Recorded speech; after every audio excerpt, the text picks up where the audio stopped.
Ay ne, Diyos ko. Kauran, ginawa ko palang tinola. Nang kamaling jablo sa gule, ginto.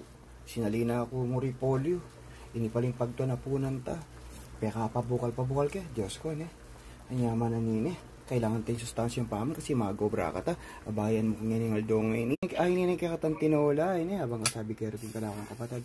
Ay ne, double time ka ta. So this one is really good and healthy.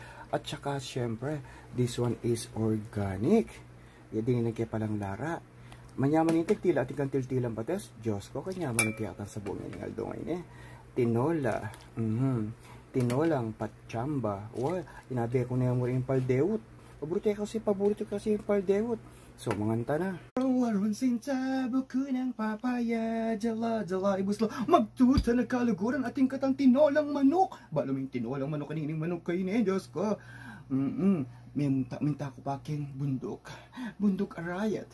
Bundok ni Mount Pinatubo para mandakap manok.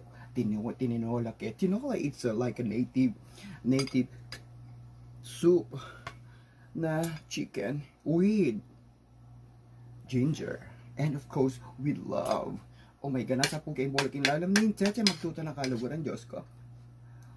Kanyaman na. Sabado pa lang yan eh. Kanyaman ni sa bukaluguran. Talagang kayo sa pa, ulam na. And of course, this one is organic and very healthy food. And of course, cheap na, mura pa because we can afford it in a fancy restaurant. Siyempre kaluguran, dakal pong salamat kay Koman dahil kay ka.